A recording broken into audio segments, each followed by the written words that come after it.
Mr. Moderator, Reverend Cleage, and Milton, brothers and sisters, and friends, and I see some enemies.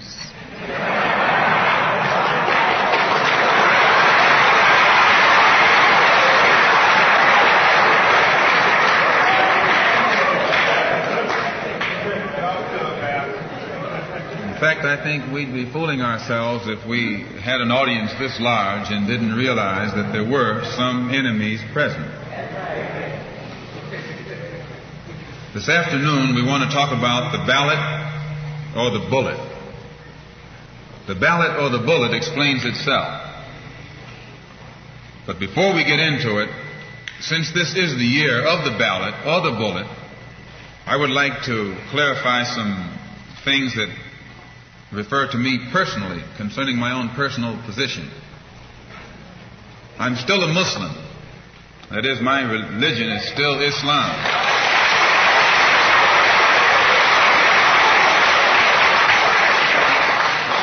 My religion is still Islam. I still credit Mr. Muhammad for what I know and what I am.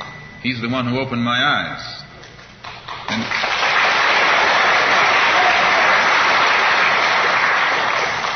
at present, I'm the minister of the newly founded Muslim Mosque Incorporated, which has its offices in the Teresa Hotel right in the heart of Harlem. That's the Black Belt in New York City. And when we realize that Adam Clayton Powell is a Christian minister, he has the Abyssinia Baptist Church, but at the same time he's more famous for his political struggling. And Dr. King is a Christian minister from Atlanta, Georgia, but he's become more famous for being involved in the civil rights struggle. There's another in New York, Reverend Galamison. I don't know if you've heard of him out here. He's a Christian minister from Brooklyn, but has become famous for his fight against the segregated school system in Brooklyn. Reverend Cleage, right here, is a Christian minister here in Detroit. He's the head of the Freedom Now Party. All of these are Christian ministers.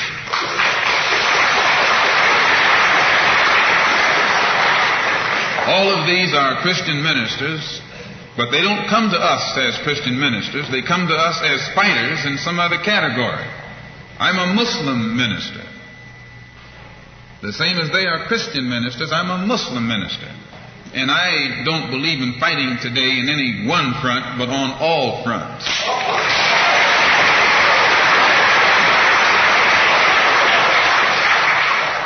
In fact, I'm a black nationalist freedom fighter.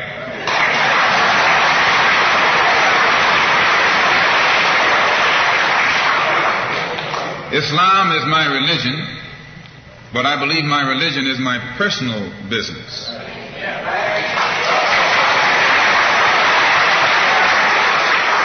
It governs my personal life, my personal morals. And my religious philosophy is personal between me and the God in whom I believe. Just as the religious philosophy of these others is between them and the God in whom they believe. And this is best this way. Were we to come out here discussing religion, we'd have too many differences from the outstart, and we could never get together. So today, though Islam is my religious philosophy, my political, economic, and social philosophy is black nationalism. You and I...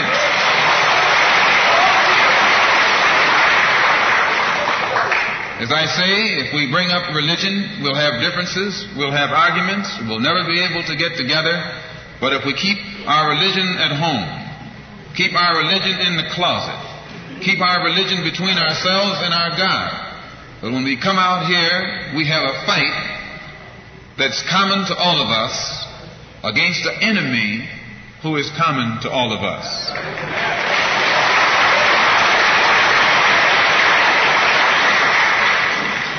The political philosophy of black nationalism only means that the black man should control the politics and the politicians in his own community. The time when white people can come in our community and get us to vote for them so that they can be our political leaders and tell us what to do and what not to do is long gone.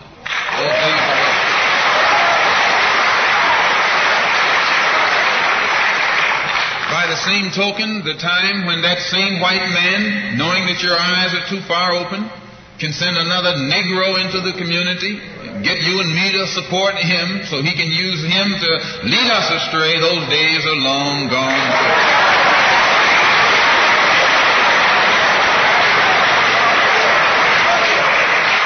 The political philosophy of black nationalism only means that if you and I are going to live in a black community, and that's where we're going to live, because as soon as you move into as soon as you move out of the black community into their community, it's mixed for a period of time, but they're gone, and you're right there all by yourself.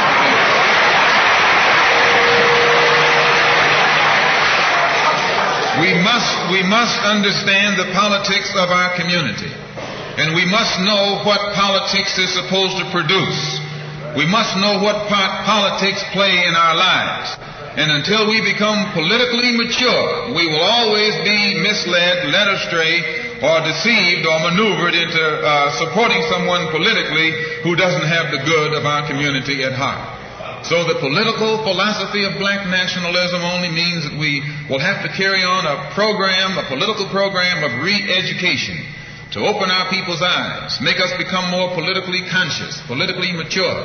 And then we will, whenever we get ready to cast our ballot, that ballot will be cast for a man of the community who has the good of the community at heart. And the economic philosophy of black nationalism only means that we should own and operate and control the economy of our community. You would never find, you can't open up a black store in a white community. White man won't even patronize you. And he's not wrong. He got sense enough to look out for himself. And you who don't have sense enough to look out for yourself.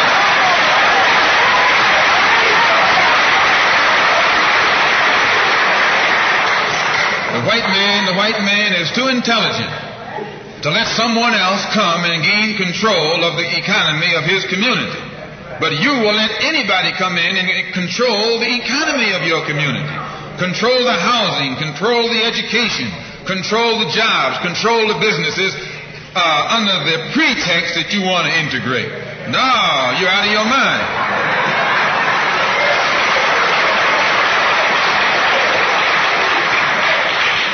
The economic philosophy of black nationalism only means that we have to become involved in a program of re-education to educate our people into the importance of knowing that when you spend your dollar out of the community in which you live, the community in which you spend your money becomes richer and richer. The community out of which you take your money becomes poorer and poorer.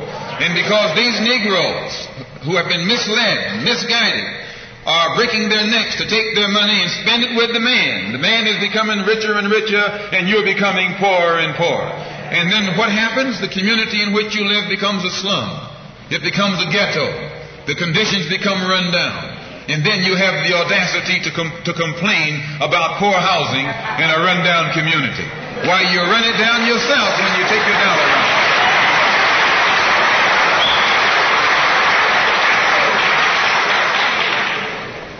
And you and I are in a double trap, because not only do we lose by taking our money someplace else and spending it, when we try and spend it in our own community, we're trapped because we haven't had sense enough to set up stores and control the businesses of our community. The man who's controlling the stores in our community is a man who doesn't look like we do. He's a man who doesn't even live in the community. So you and I, even when we try and spend our money in the block where we live or the area where we live, we're spending it with a man who, when the sun goes down, takes that basket full of money in another part of the town.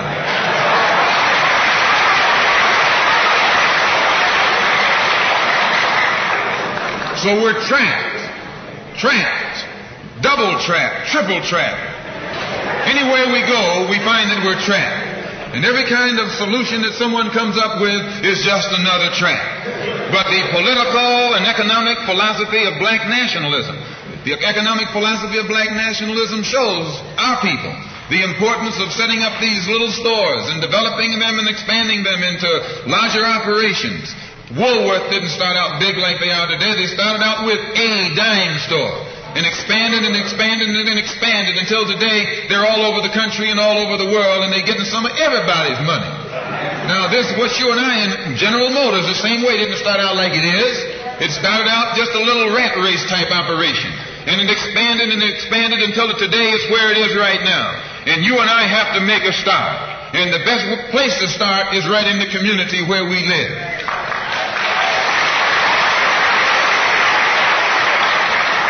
So our people not only have to be re-educated to the importance of supporting black business, but the black man himself has to be made aware of the importance of going into business. And once you and I go into business, we own and operate at least the businesses in our community. What we will be doing is developing a situation wherein we will actually be able to create employment for the people in the community. And once you can create some employment in the community where you live, it will eliminate the necessity of you and me having to act ignorantly and disgracefully, boycotting and picketing some cracker someplace else, trying to beg him for a job.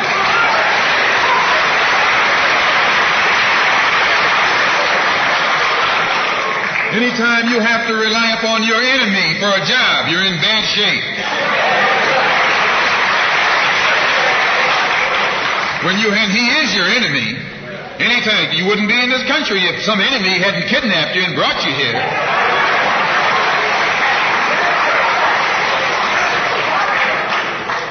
On the other hand, some of you think you came here on the Mayflower.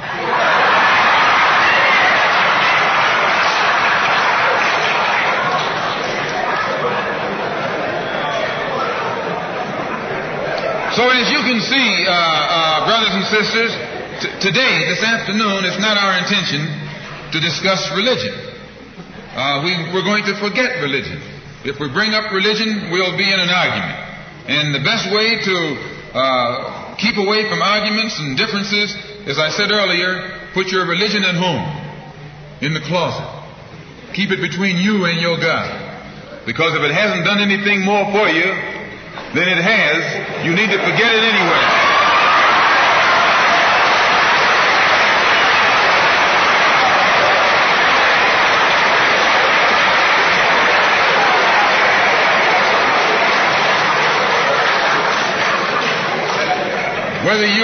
Whether you are a Christian or a Muslim or a nationalist, we all have the same problem.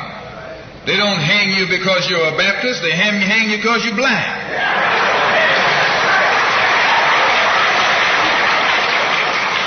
They don't attack me because I'm a Muslim, they attack me because I'm black. They attack all of us for the same reason. All of us catch hell from the same enemy. We're all in the same bag, in the same boat. We suffer political oppression, economic exploitation, and social degradation. All of them from the same enemy. The government has failed us. You can't deny that. Anytime you live in the 20th century, 1964, and you walking around here singing, "We shall overcome," the government has failed.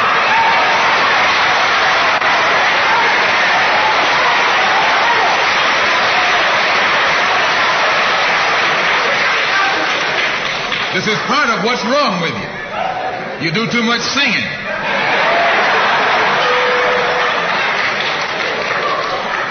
Today it's time to stop singing and start swinging.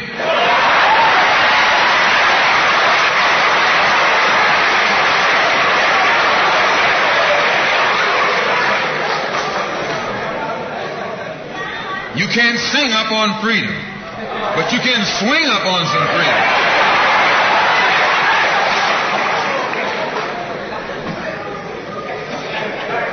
Cassius Clay can sing, but singing didn't help him to become the heavyweight champion of the world. Swinging helped him.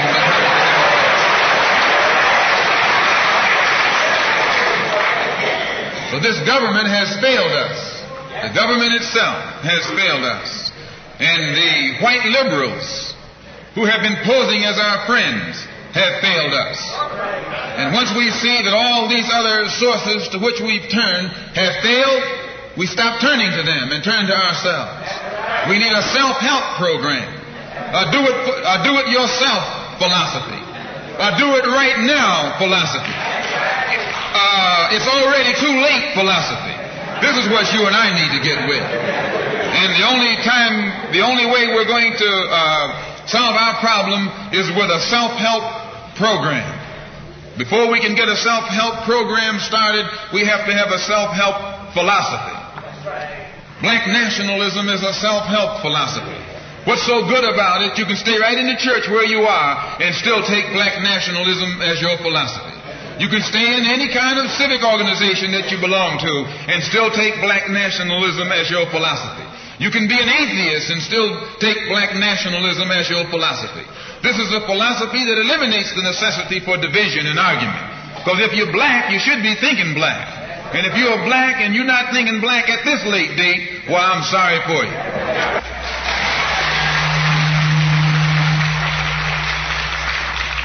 Once you change your philosophy, you change your thought pattern.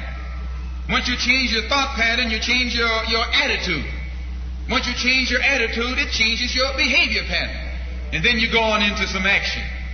As long as you got a sit-down philosophy, you'll have a sit-down thought pattern. And as long as you think that old sit-down thought, you'll be in some kind of sit-down action. They'll have you sitting in everywhere. It's not so good to refer to what you're going to do as a sit-in. That right there castrates you. Right there it brings you down. What goes with it? Think of the image of someone sitting. An old woman can sit. An old man can sit.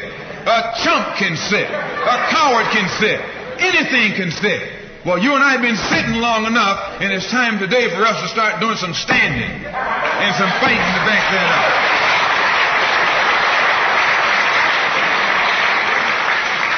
When we look at other parts of this earth upon which we live, we find that black, brown, red, and yellow people in Africa and Asia are getting their independence. They're not getting it by singing, "We shall overcome." No, they're getting it through nationalism. It is nationalism that brought about the independence of the people in Asia. Every nation in Asia gained its independence through the philosophy of nationalism. Every nation on the African continent that has gotten its independence brought it about through the philosophy of nationalism. And it will take black nationalism that to bring about the freedom of 22 million Afro-Americans here in this country where we have suffered colonialism for the past 400 years.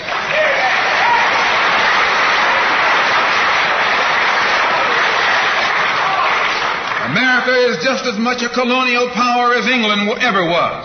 America is just as much a colonial power as France ever was. In fact, America is more so a colonial power than they, because she's a hypocritical colonial power behind it.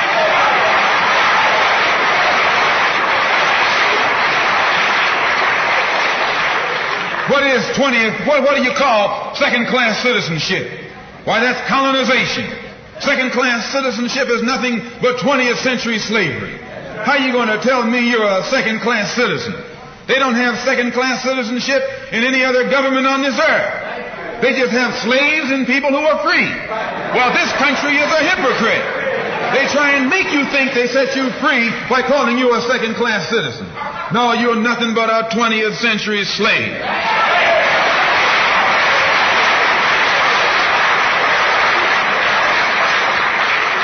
Just as it took nationalism to remove colonialism from Asia and Africa, it'll take black nationalism today to remove colonialism from the backs and the minds of 22 million Afro-Americans here in this country.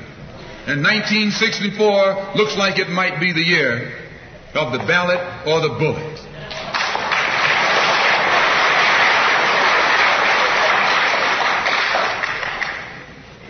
Why does it look like it might be the year of the ballot or the bullet?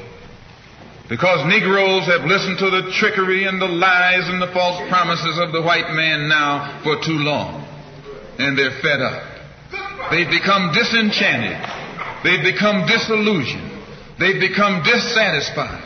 And all of this has built up frustrations in the black community that makes the black community throughout America today more explosive than all of the atomic bombs the Russians can ever invent.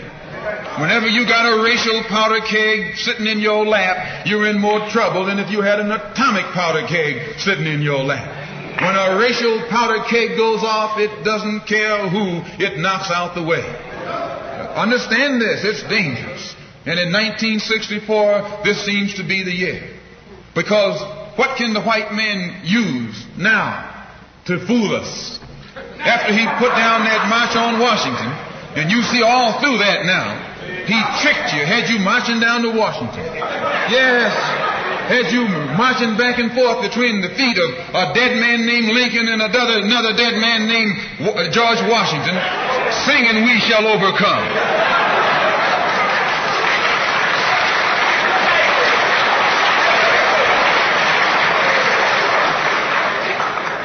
He made a chump out of you. He made a fool out of you. He made you think you were going somewhere, and you end up going nowhere but between Lincoln and Washington. So today our people are disillusioned. They've become disenchanted.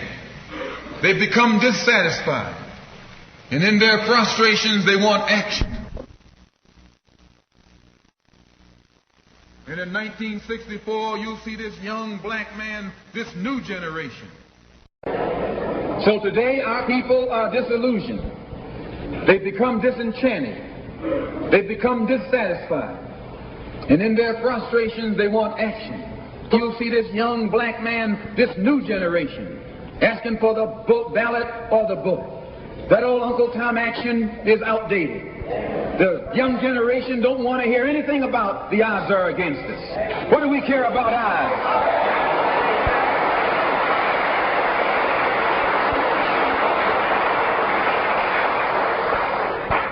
When this country here was first being founded, there were 13 colonies. The whites were colonized. They were fed up with this taxation without representation. So some of them stood up and said, liberty or death. Though I went to a white school over here in Mason, Michigan, the white man made the mistake of letting me read his history books. He made the mistake of teaching me that Patrick Henry was a patriot and George Washington wasn't nothing nonviolent about old Pat or George Washington. Liberty or death was what brought about the freedom of whites in this country from the English.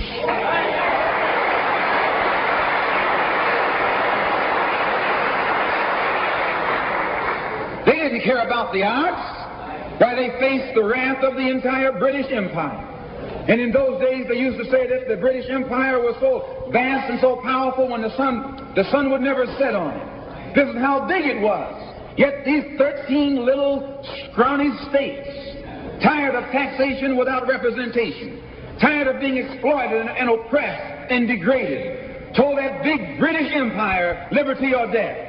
And here you have 22 million Afro-Americans, black people today, catching more hell than Patrick Henry ever saw.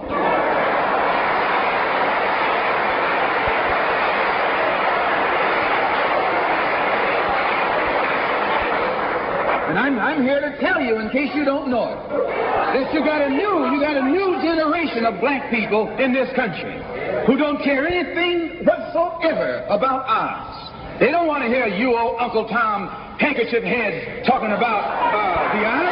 No.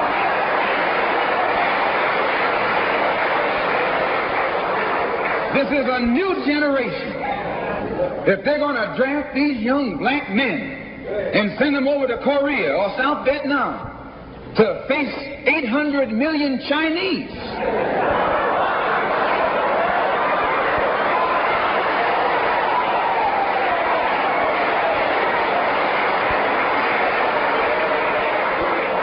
If you're not afraid of those odds, you shouldn't be afraid of these odds.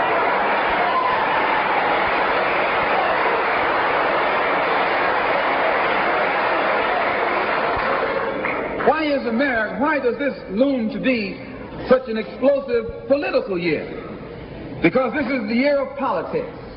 This is the year when all of the white politicians are going to come into the Negro community. You never see them until election time. You can't find them until election time. They're going to come in with false promises. And as they make these false promises, they're going to feed our frustrations. And this will only serve to make matters worse. I'm no politician. I'm not even a student of politics. I'm not a Republican, nor a Democrat, nor an American, and got sense enough to know it.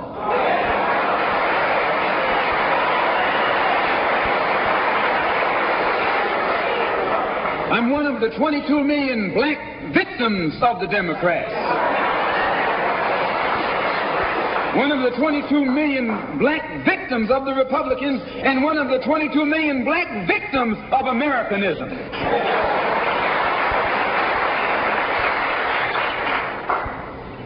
And when I speak, I don't speak as a Democrat or a Republican. I speak as a victim of America's so-called democracy. You and I have never seen democracy. All we've seen is hypocrisy.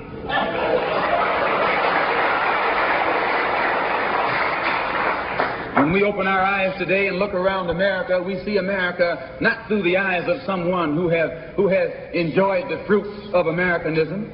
We see America through the eyes of someone who has been the victim of Americanism. We don't see any American dream. We've experienced only the American nightmare. We haven't benefited from America's democracy. We've only suffered from America's hypocrisy. And the generation that's coming up now can see it and are not afraid to say it. If you go to jail, so what? If you're black, you were born in jail.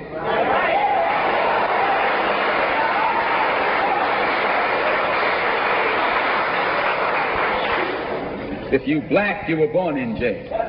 In the North as well as the South. Stop talking about the South. Long as you're south of the Canadian border, you're South.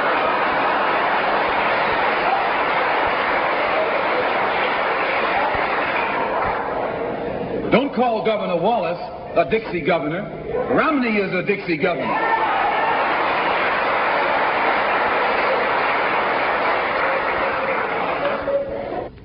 22 million black victims of Americanism are waking up, and they're gaining a new political consciousness, becoming politically mature. And as they develop this political maturity, they're able to see the recent trends in these political elections. They see that the whites are so evenly divided that every time they vote, the race is so close they have to go back and count the votes all over again. And which means that any block, any minority that has a block of votes that stick together is in a strategic position. Either way you go, that's who gets it. You're in a position to determine who go to the White House and who stay in the doghouse. You're the one who has that power. You can keep Johnson in Washington, D.C., or you can send him back to his Texas cotton patch.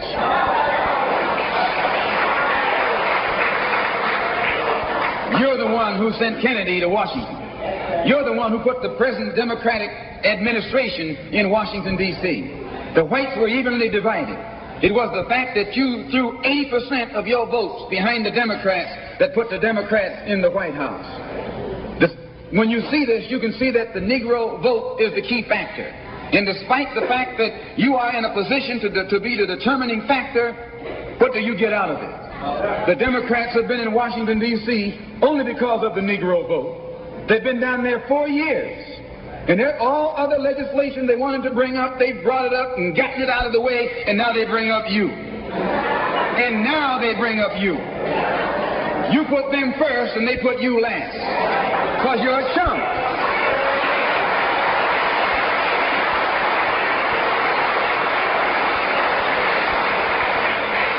A political chump. In Washington, D.C., in the House of Representatives, there are 257 who are Democrats. Only 177 are Republicans. In the Senate, there are 67 Democrats. Only 33 are Republicans. The party that you bash controls 2/3 of the House of Representatives and the Senate, and still they can't keep their promise to you because you're a chump.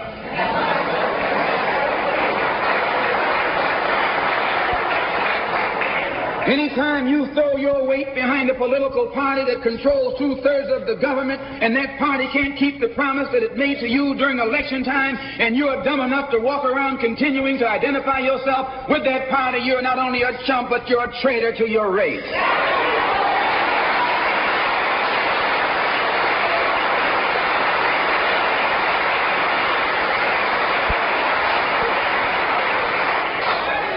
And what kind of alibi do they come up with? They try and pass the buck to the Dixiecrats. Now, back during the days when you were blind, deaf, and dumb, ignorant, politically immature, naturally you went along with that. But today, as your eyes come open and you develop political maturity, you're able to see and think for yourself. And you can see that a Dixiecrat is nothing but a Democrat in disguise. You look at the structure of the government that controls this country. It's controlled by 16 senatorial committees and 20 congressional committees. Of the 16 senatorial committees that run the government, 10 of them are in the hands of Southern segregationists. Of the 20 congressional committees that run the government, 12 of them are in the hands of Southern segregationists. And they're going to tell you and me that the South lost the war.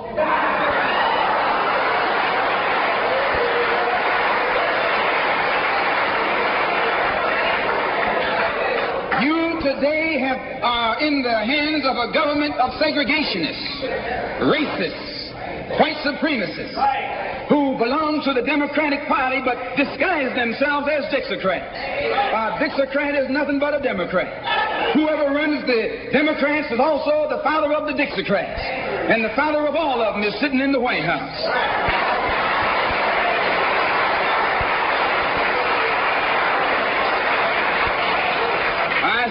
I say it again. You got a president who's nothing but a Southern segregationist.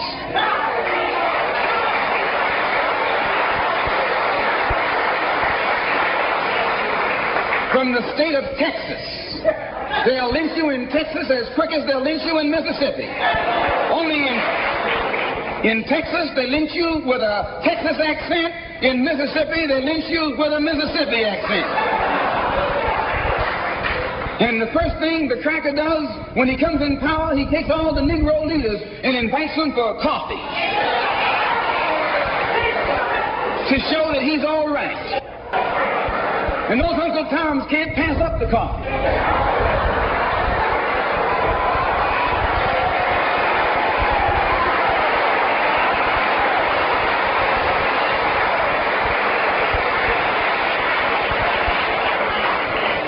They come away from the coffee table telling you and me that this man is all right because he's from the South. And since he's from the South, he can deal with the South. And look at the logic that they're using. What about Eastland? He's from the South. Make him the president.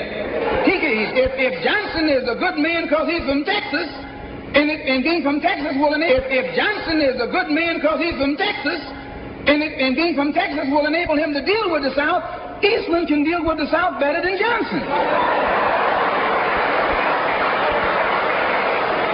Oh, I say, you've been misled. You've been had. You've been took.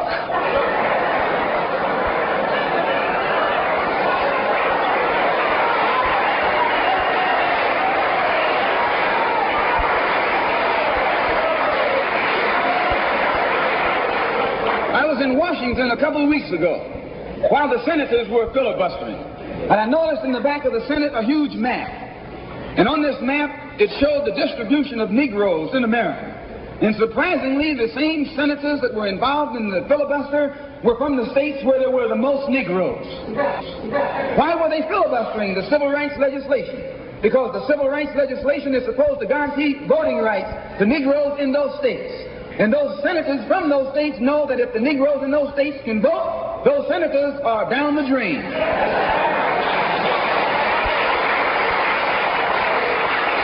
The representatives of those states go down the drain.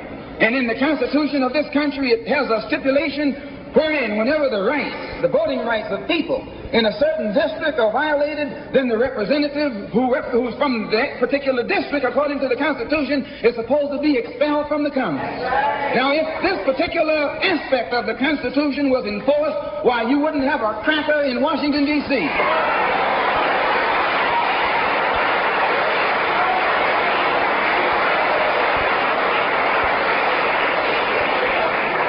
But what would happen? When you expel the Dixiecrat, you're expelling the Democrat. When you destroy the power of the Dixiecrat, you're destroying the power of the Democratic Party.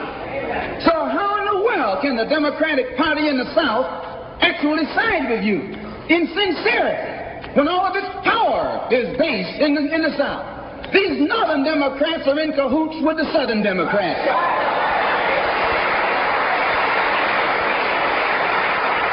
They're playing a giant con game, a political con game. You know how it goes. One of them comes to you and make believe he's for you. And he's in cahoots with the other one that's not for you.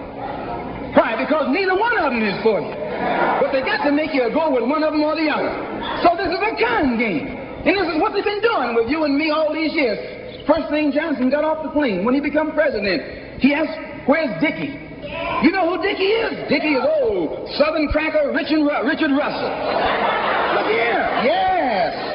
Lyndon B. Johnson's best friend is the one who is who's heading the forces that are filibustering civil rights legislation. You tell me, how in the hell is he going to be Johnson's best friend?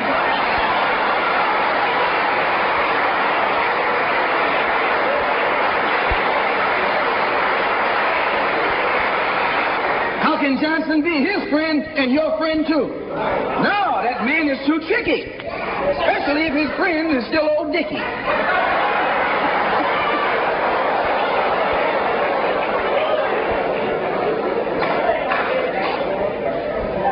Whenever the Negroes keep the Democrats in power, they're keeping the Dixiecrats in power. This is true. A vote for a Democrat is nothing but a vote for a Dixiecrat. I know you don't like me saying that, but I'm not the kind of person who come here to say what you like. I'm going to tell you the truth whether you like it or not.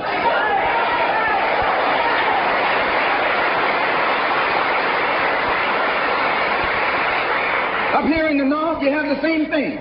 The Democratic Party don't do it. They don't do it that way. They got a thing that they call gerrymandering. They maneuver you out of power.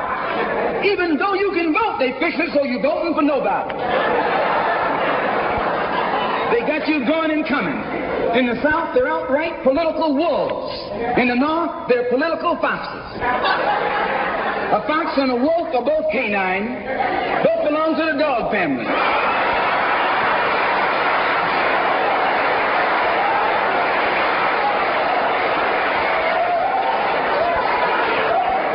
Now, you take your choice. You're going to choose a northern dog or a southern dog. Because either dog you choose, I guarantee you'll still be in the doghouse. This is why I say it's the ballot or the bullet. It's liberty or it's death. It's freedom for everybody or freedom for nobody.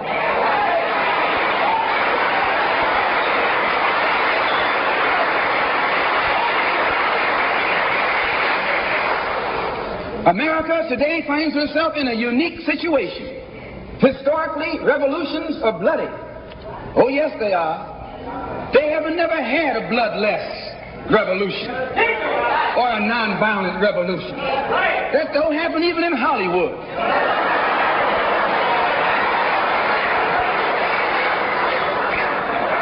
You don't have a revolution in which you love your enemy. And you don't have a revolution in which you are begging the system of exploitation to integrate you into it. Revolutions overturn systems. Revolutions destroy systems. A revolution is bloody. But America is in a unique position. She's the only country in history in a position actually to become involved in a bloodless revolution. The Russian Revolution was bloody. Chinese Revolution was bloody. French Revolution was bloody. Cuban Revolution was bloody. And there was nothing more bloody than the American Revolution. But today, this country can become involved in a revolution that won't take bloodshed. All she's got to do is give the black man in this country everything that's doing. Everything.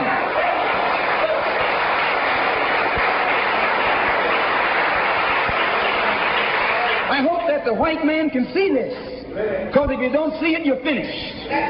If you don't see it, you're going to become involved in some action in which you don't have a chance. And we don't care anything about your atomic bomb. It's useless. Because other countries have atomic bombs. When 2 or 3 different countries have atomic bombs, nobody can use it. So it means that the white man today is without a weapon. If you want some action, you got to come on down to earth.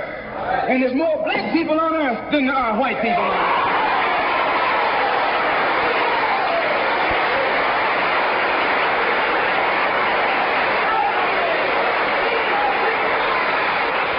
I only got a couple more minutes. The white man can never win another war on the ground. His days of war victory, his days of ground victory are over. Can I prove it? Yes. Take all the action that's going on this earth right now that he's involved in. Tell me where he's winning. Nowhere. Why, some rice farmers, some rice eaters ran him out of Korea. Yes, they ran him out of Korea.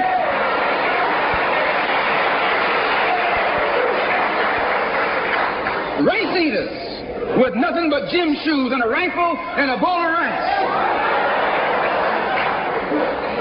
Took him and his tanks and his napalm and all that other action he's supposed to have and ran him across the Yalu. Why? Because the day that he can win on the ground is past. Up in French Indochina, those little peasants, rice growers, took on the might of the French army and ran all the Frenchmen. You remember Dien Bien Phu? No.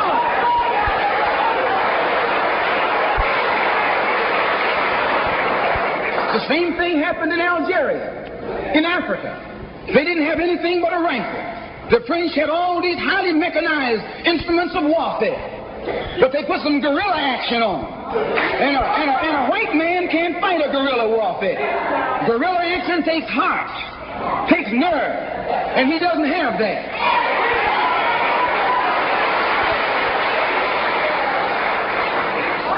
He's brave when he's got tanks. He's brave when he's got planes.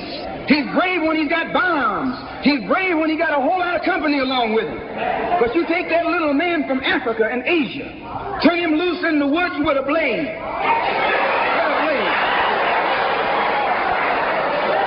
That's all he needs. All he needs is a blade.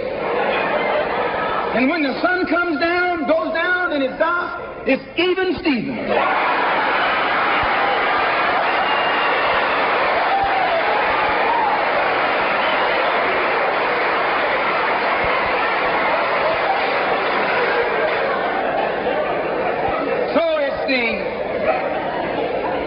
It's the ballot or the bullet.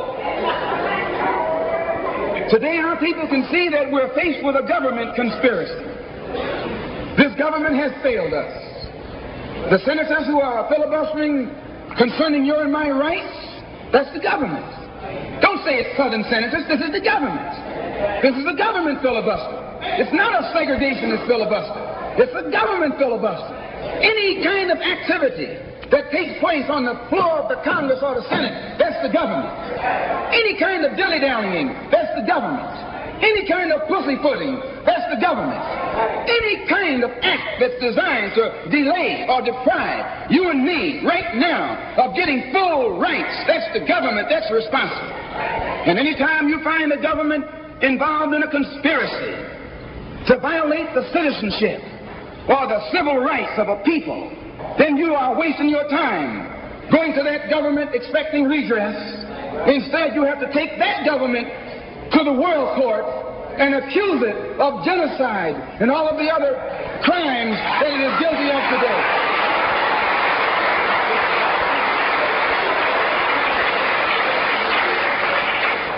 So those of us whose political and economic and social philosophy is black nationalism have become involved in the civil rights struggle. We have injected ourselves into the civil rights struggle, and we intend to expand it from the level of civil rights to the level of human rights. As long as you fight it on the level of civil rights, you're under Uncle Sam's jurisdiction. You're going to his court expecting him to correct the problem. He created the problem. He's the criminal. You don't take your case to the criminal, you take your criminal to court.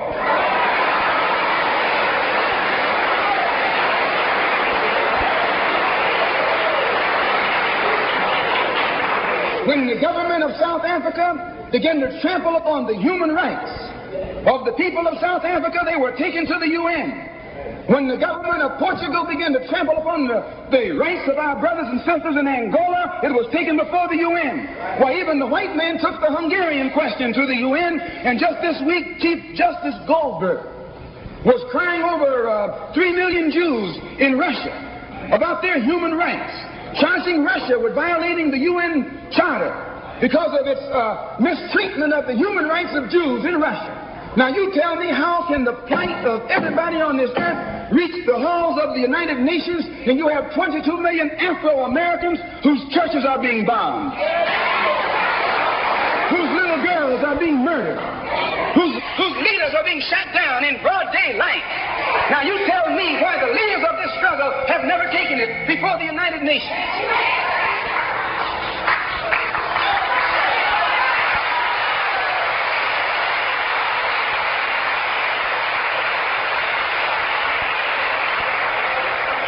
So our next move is to take the entire civil rights struggle problem into the United Nations.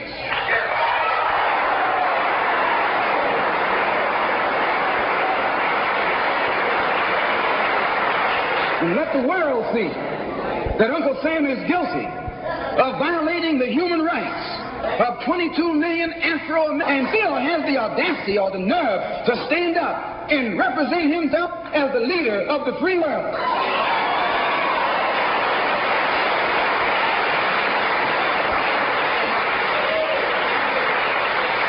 Not only is he a crook, he's a hypocrite. Here he is standing up in front of other people, Uncle Sam, with the blood of your and my mothers and fathers on his hands, with the blood dripping down his jaws like a bloody-jawed wolf,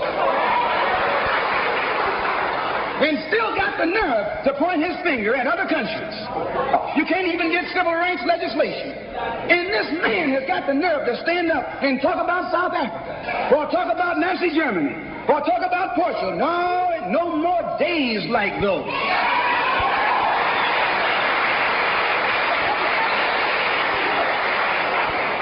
So I say in my conclusion, the only way we're going to solve it, we got to unite in unity and harmony. And black nationalism is the key. How are we going to overcome the tendency to be at each other's throats that always exists in our neighborhood? And the reason this tendency exists, the strategy of the white man has always been divide and conquer. He keeps us divided in order to conquer us. He tells you, I'm for separation and you for integration, and keep us fighting with each other. No, I'm not for separation and you're not for integration. What you and I are for is freedom.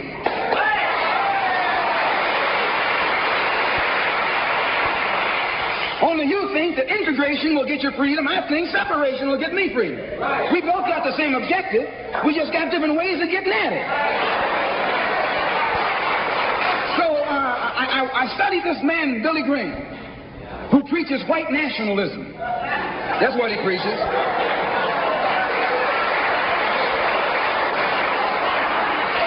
I say that's what he preaches. The whole church structure in this country is white nationalism. You go inside a white church, that's what they're preaching, white nationalism. They got Jesus white, Mary white, God white, everybody white. That's white nationalism.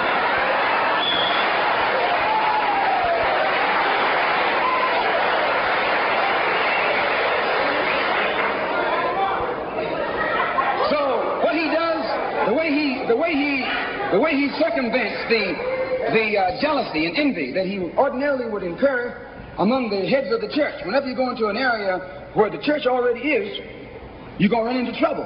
Because they got that thing, what you call it, syndicated. They got a syndicate just like the racketeers have. I'm going to say what's on my mind because the preachers already proved to you that they got a syndicate.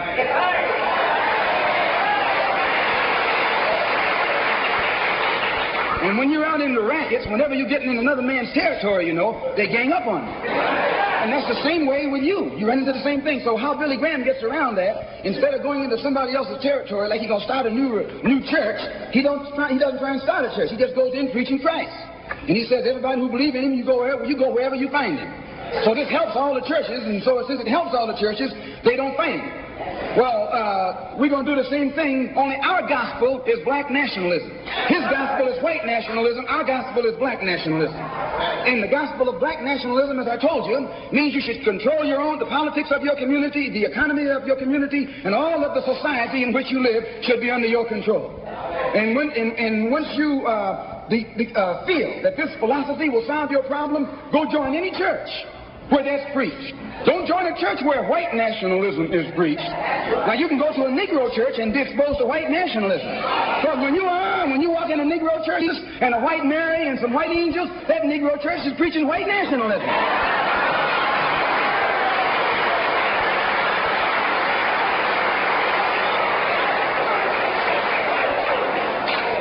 When you go to a church and you see the pastor of that church with a philosophy and a program that's designed to bring black people together and elevate black people, join that church. Join that church. If you see where the NAACP is preaching and practicing that which is designed to make black nationalism materialize, join NAACP. Join any kind of organization, civic, religious, fraternal, political, or otherwise, that's based on lifting the black man up and making him master of his own community.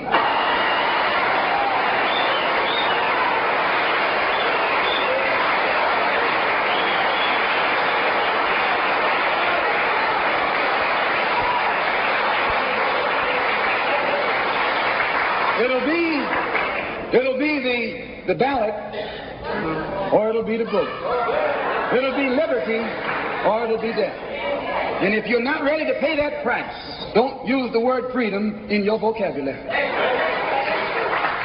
One more thing. I was on a program in Illinois recently with Senator Paul Douglas, a so-called liberal, so-called Democrat, so-called white man. At which time he told me that our African brothers were not interested in us in Africa. He says the Africans aren't interested in the American Negro. I knew he was lying. But during the next 2 or 3 weeks, it's my intention and plan to make a tour of our African homeland. And I hope that when I come back, I'll be able to come back and let you know how our African brothers and sisters feel toward us.